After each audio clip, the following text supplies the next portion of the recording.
Hey guys, Alkali Lake here, and today we're going to talk about Hearthstone Battlegrounds. And I've done a lot of videos on Battlegrounds, but this video in particular is great for you if you're new to the game, because we're going to talk about terminology today and what are these streamers saying when they're saying all these crazy different words like dancing or tribes or Exodia. What does it mean? I feel so lost. If that's you, this video should help you a lot.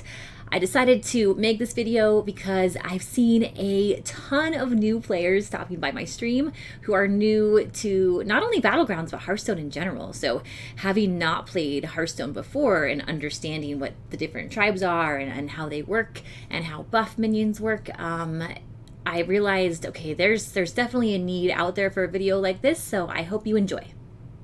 First up, we are going to talk about minion type, and then what are neutral minions and what are buff minions. So to start, this is an example of a beast. There are several different beast types. This is Cave Hydra. It's one of my favorites. There's also Murlocs, dragons, demons. This is an example of a neutral. Another neutral, and this is a mech. They work together, and based on which minions you choose, you can also choose buff minions to buff certain tribes. Certain cards relate to other cards, and you can get tribal synergy to work together on your board. There's also something called a menagerie comp, which we will get to later in the video. I'm also taking this information from HS Replay's Tier 7 Battlegrounds composition page.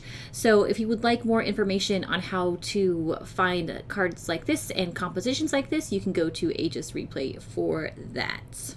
A perfect example of a buff minion is a minion like Twilight Emissary. Twilight Emissary is also a taunted minion, and it gives a friendly dragon +2/+2. So you can see how synergy between tribes would work. Also here we have Felfin Navigator, give your other Murlocs +1/+1. Oftentimes with new players, I'll see a final comp consist of a lot of these buff minions, and buff just means they're really just buffing another character, making it bigger. So these are minions that don't usually stay on your board. They're not final minions or long-term comp minions. These minions are designed to be bought, used, and then sold, and then the money or the gold that you get for selling them can be used to buy minions that are either going to buff your minions again, or maybe buy a lasting minion that is going to stick on your board. So I've been mentioning the word composition a lot, or comp, and that's a word that gets thrown around a lot in streamers chats, and I didn't realize that people didn't know what it meant, and so we're going to cover that too. A comp is just what your board looks like, or what is it composed of, therefore the word composition. This is an example of a beast comp. Here we have Goldrin, Cave Hydra, Savannah Highmane, Gastcoiler, Rat Pack, Mama Bear, and Rivendare. Now, a comp can be made up of many different minions. It doesn't have to be this particular example. This is just an example of a typical final board composition that you would see for beasts. Here we have an example of dragons. And then you'll find that there's a really cool comp called Menagerie. Menagerie just means you don't have you don't have a concentration of a single tribe. It is a mix of tribes, preferably all of them. It heavily revolves around this card, Lightfang Enforcer, which at the end of turn gives all tribes +2/+1. So this card, especially if you can find it early, can result in massive boards. So here we have Hydra, which is a beast, Holy Mackerel, which is a Murloc, Bronze Warden is a dragon, Battlemaster is my favorite demon card, of course Lightfang. There's Bran here, which you don't necessarily need on a menagerie board because you start to run out of room to use him, but it's cool if you can get him early. And then here the example for the mech is Mechano Egg, but several mechs work as well. Another word that we like to use is meta. So we're going to go over here to HS Replay, and this is an example of what's called Tier 1 and Tier 2 minions. This would be what makes up the most common compositions or comps in a meta. So if you're curious what you're going to face whenever you go into a game, you can head on over to this site and see that tier 1 or the best performing heroes and their comps, which are listed on the side here, are what will be found in the meta. So there's Dance and Daryl, Art for Fam, Nostormu, and Deathwing, and they all seem to do really well with beasts. So look out right now for beasts being really big in the meta. Now this changes based on if Blizzard makes nerfs or buffs or adds new heroes to the group, and will change over time. It's been fairly consistent for a while. Here you can see tier 2 compositions for the meta, and tier 3 and onward to tier 4. This particular list is ranked by hero, but you can also take a look at composition as well if you dive in further. Next up, we're going to talk about heroes. So here's an example of 4 different heroes that I got to choose from.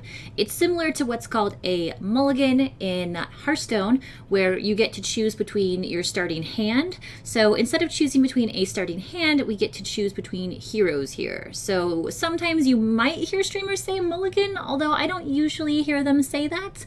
You'll usually hear streamers say that in Arena or Standard or Wild, but it does happen where they talk about it here. But here's an example of 4 different heroes, and I guess if streamers choose to say mulligan, this is where they would say that. The next thing we're going to talk about is lobby. You'll hear streamers say like this is a weak lobby or this is a strong lobby. A lobby is the characters that you are going to play with in the game. So there's 8 of them, and your lobby are the other heroes that are chosen to play with you in this game. That is your lobby, and they are off to the side here, numbered 1 through 8. Here is an example of a buff minion using Zubat here. Zubat is going to buff 3 things, a beast, a murloc, and a dragon. So that's how buff minions work. They don't typically hang out on your board. You almost always sell them. Next, we're going to talk about tripling. You'll hear us say triple a lot, hopefully, if our games are going well. Tripling is when you get 3 of the same minion. When you combine them, they become a much more powerful minion and they keep their stats. So if you had used any buffed minions on them or had done anything extra cool to them, give them Divine Shield or give them Taunt, for example, they would keep those buffs when they become a triple.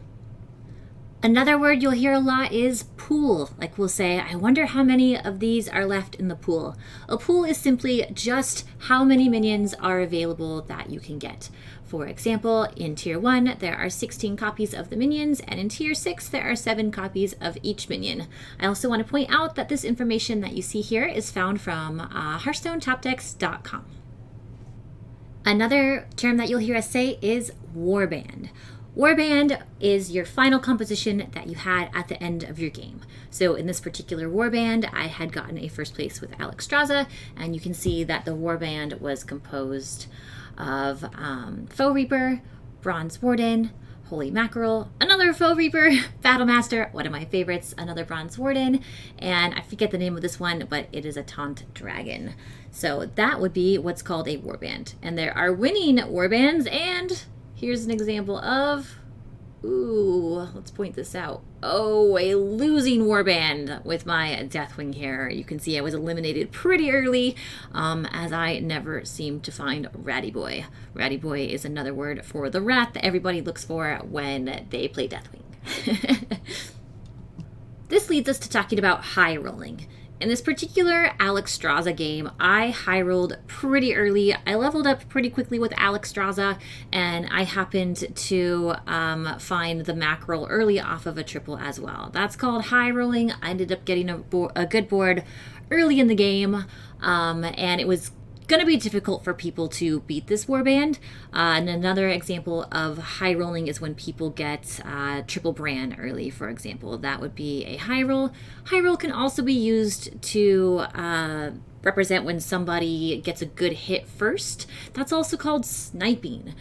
For example, if you have a Baron Riverdale and you're playing a Death Rattle build and your whole composition depends on that Baron Rivendell surviving, and that gets taken out early by a zap or something, for example, that person would be getting high rolled and you would be getting what's called sniped. So both happen at the same time. One player's high rolling and you are getting sniped, or it just, you know what, it feels bad. So sniped is never good, and snipe means something different to streamers. Sniping could also mean somebody is watching your stream while playing against you. It happens in Battlegrounds, but you're not as affected as you are when you're playing one-on-one games in Wild or Standard, for example. And if we're going to talk about high rolling, you might as well know the term low rolling, which I showed you earlier, which unfortunately, even though I know how to play Deathwing well, I completely low rolled here. I never found token minions, and token minions and Divine Shield minions are pretty much essential to a Deathwing build. So since I brought up token minions, I might as well show you what a token minion is. You'll hear this talked about a lot from streamers. A token minion is any minion that basically did not start in your hand. It happens or is born on board. A great example, and one you see often in Battlegrounds, is Murloc Tidehunter. Whenever you play this card, it will summon another minion. It'll summon a 1/1 Murloc Scout. So tokens, minions that do not start in hand and start on board. They are essential to certain builds like Deathwing, and they're also essential to surviving other builds. For example, if you're playing against a token demon build that runs Soul Jugglers, sometimes having a lot of minions that make tokens, especially when they die, like a Death Rattle token minion. Mecharoo's a good example here, but Rat's a better example. So when this minion dies, it summons another minion. That's a great defense, a great defensive way to play against a composition like that. So token minions have a lot of different ways that they can be played in the game. Another example of a minion in Battlegrounds is a cleave minion. You'll hear the word cleave a lot. And Cave Hydra is an example of cleave, and what that means is whenever this minion hits, it also damages the minions next to whomever it attacks. So for example, if you played a taunt minion right in the middle of your board and someone happens to have a Hydra hitting first, this minion, depending on how large it gets, could take out 3 of your minions at one time. So cleave, to take out, to split in half, or to split your damage. This spreads your damage across multiple minions. Another example would be Foe Reaper. Foe Reaper is a 6/9 mech, so it has mech synergy. It works really great on your mech boards, especially if you're buffing with the Leapers. Another great example of a cleave card. Next up, we're going to talk about bumpers or shield poppers. People use a lot of different words to describe this. I say bumper a lot, but it's basically when you decide to put a minion first that you don't mind dying, like a spawn of N'Zoth. And there you can see I checked to see what the player would have. I knew they had mechs, and mechs is a typical build that will have a Divine Shield taunted minion. So to be safe, I put a minion first that could pop that shield that had less value to me. So a lot of people use spawns to do that because it not only dies but buffs your board and pops the shield at the same time. It's a really great shield popper. Here, I didn't have a great option to pop a shield. I knew I didn't want to waste my Hydra or my cleave early, so this was the best way I could do that, and I knew they didn't have a cleave minion. So bumper, shield popper, whatever you want to call it there. Next up, we're going to talk about value, a value-based board, and token-based boards, for example. So a great example of a value-based board would be a mech build. A lot of mech builds end up having death rattle effects, such as this one. There's a lot of value in them, especially if you can find a Baron Rivendell, which makes your death rattles trigger twice. If you can happen to triple that Baron, then your death rattles will trigger I think 2 or 3 times. I can't remember. It's like my brain. Next, we're going to talk about value and what that means when you have like a value-based board. A great example of that would be Death Rattle mechs. The composition is full of Death Rattle minions and almost always has this guy here in it. Careful that it doesn't get sniped, which we talked about earlier. Baron Rivendare is pretty essential in value-based boards, and it works by having the Death Rattles trigger multiple times, even more times if you have your Baron tripled, which means that if this Mechano egg, for example, is golden, instead of getting one 8/8 Robosaur, you would get two 16/16 Robosaurs, and the effects just keep going because next to that we have Kangor's Apprentice, some of the first two friendly mechs that died. So if your first mech that dies happens to be this Mechano egg, and you get these, and let's say it's golden, and you get a bunch of 16/16s, and then this dies next, then you'll just re-get them again, and it keeps compounding. Sometimes I hear a lot on my screen, sometimes I hear a lot on my stream, how do I beat a big poisonous Murloc build with Divine Shields, which is something you see as you start getting into higher MMR games. And the way you can beat a Poison Divine Shield Murloc board is by having a heavy value-based board. And for example, this mech build we talked about. So a value-based board looks like this. And then let's talk about a token board or a token composition and what that means when you hear streamers talk about, oh no, is this a token build? Token builds usually work best if they can have some sort of other trigger with them, just how value boards work with having Baron. Token boards like Token Demons work with having Soul Juggler. So you put tiny minions first for token-based boards like this, and every time a demon dies, these Soul Jugglers will deal 3 damage to a random enemy. You can see this one here's golden, so it'll do that twice. It's a pretty impressive build if you can pull it off, and it is almost always guaranteed a top 4 finish.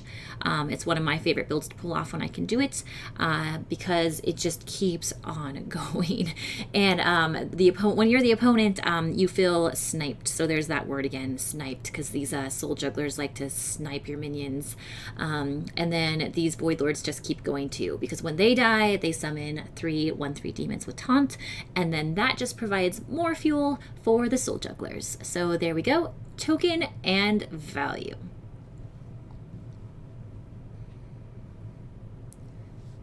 Next up, we're going to talk about the word Exodia, which is something you probably won't see a lot, but it has been something that has happened to me accidentally.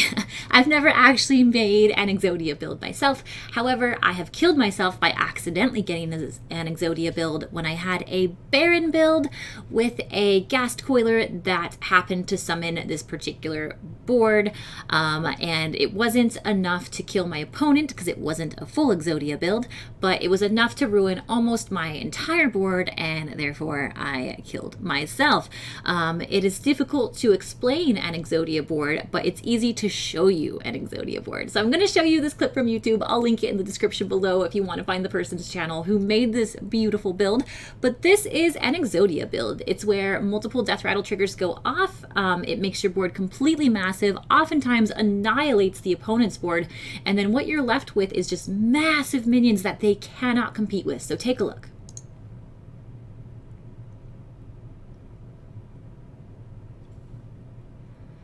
All right, here we go. Combat phase. All in. Boom. Insane. They have a golden Baron here. You can see their minions don't even get a chance to attack yet. It's just multiple series of Death Rattles. Finally, they get to attack, but it just doesn't matter. This board is too massive. There's Divine Shields. There's not a whole lot they can do. I've survived Exodia builds before that weren't completely finished, but most of the time, if you see something like this, beware. Thanks for watching this video. I hope I covered as many topics on Battlegrounds terminology for you as possible. I'm sure I forgot some, so if I did, please post them in the comments and I will answer your questions in the comments. If you like videos like this, please help a girl out and hit like and subscribe, and I will continue making content for you.